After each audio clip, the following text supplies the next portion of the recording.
right, we're back. As you guys can see, the car is gutted. So basically taking the entire EJ setup out of the car. There's really nothing left. We still have the sequential trans in there and everything, but we're basically mocking up now for the new motor setup, which I have here today. I've got a motor we're actually gonna be putting in this, so at the end of the video, it's gonna have a 6-cylinder in it one way or another, which is pretty cool. Unless it doesn't fit, but we took some initial measurements and it looks like it is wider, longer, and heavier than the EJ, which is what I expected. But it looks like it's gonna fit. We're just gonna have to make everything else work for it. But you can see the old faithful trusty here. She's retired, so she still runs great. It ran up until I pulled it. No issues with it. So we're going to be retiring her. It's kind of a sad day. She definitely treated me well. Was very reliable, fast setup. But it's going to be time to move on to the next setup, and I'm really excited about it. It's going to be a lot of work, but I think it's going to pay off in the end. So without further ado, introducing 6-cylinder. So this motor here, this is an H6. This is actually a 3.6 liter. We're not going to be running the 3.6, we're going to be running the 3 liter. But dimensions and everything are the same, so that's why we're using it as a mock-up motor. So yeah, we're going to try to put this in today, get it bolted into the subframe, and then see how much room we have so that we can start figuring out what we're going to do for the turbo kit and all the plumbing and intercooler and all that good stuff. So we're going to get cherry picker out. Let's get this thing in there and see what happens.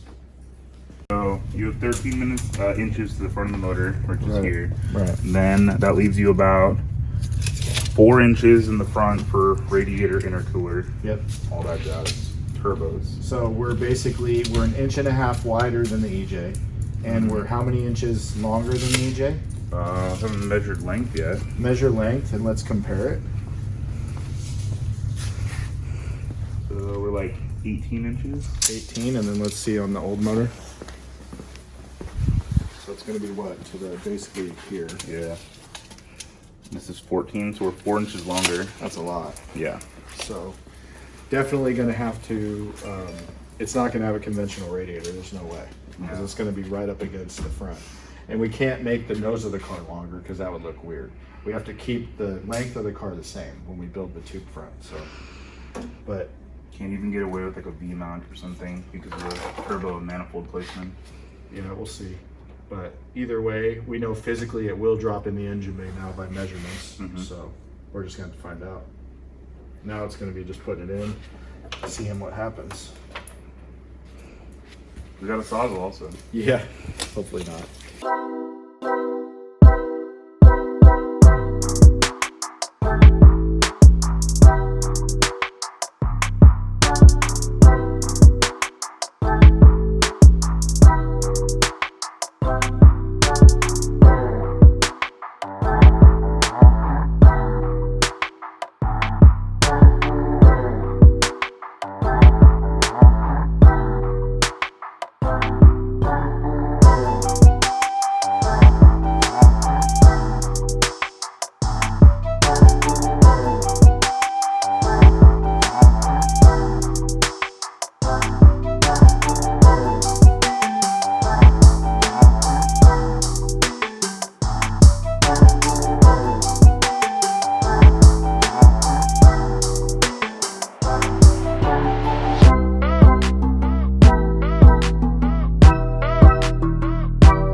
All right, well, guess what? The Legacy now has a H6 in it. Look at that. It fits in there just right. We literally have, I don't know, maybe 1.5 inches there. And we have probably 1/2 inch there. Wow. You know what's funny? I was looking at the frame here. It's actually notched right here from the factory. It's almost like this motor was made to go in here, but guarantee you it wasn't. It was just a fluke that we lucked out on, but look at that. Barely as a finger. I can't even get my finger in there. It's so close. So, but it fits. Look at that. Pretty wild looking. So this is the biggest version of this engine that they make. This is the actual 3.6 liter EZ36, and this is the newer generation one, and it has the dual. You see the extra bump on the bottom because it has variable cam timing on both intake and exhaust on this motor. So this motor is good for Mockup because this is as big as the motor's ever going to get. The EZ30 we're going to run is actually a little bit smaller all around in profile. So if we can make this motor fit, we're definitely going to be good with the other motor as far as clearance goes. Pretty excited though.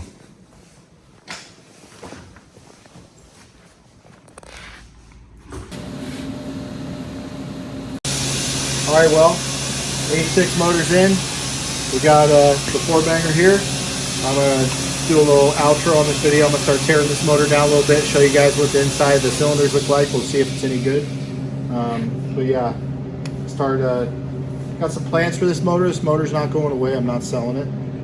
But this motor is going to be kept around, and there's a very specific reason for it. You guys are going to have to wait for another video to see that. But we're going to keep sending this old girl right here. She ain't leaving the house. So we're going to tear the heads off this, get the cam gears off it, look at the cylinders, see how the head gaskets look on it, and hopefully everything looks good there. And then we're going to start repurposing some of this stuff. So.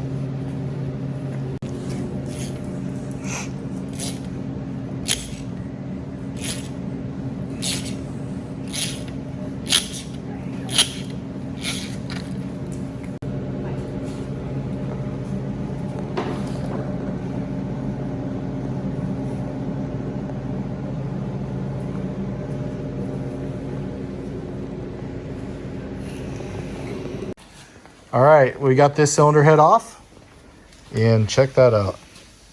Inside of the motor looks beautiful. Pistons are super clean.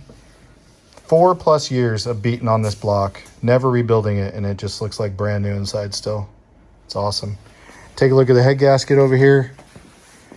Head gasket doesn't have that many miles on it. It's had a few head gaskets, obviously, you guys have seen in the previous videos, but these head gaskets do have several passes on them at 9.3.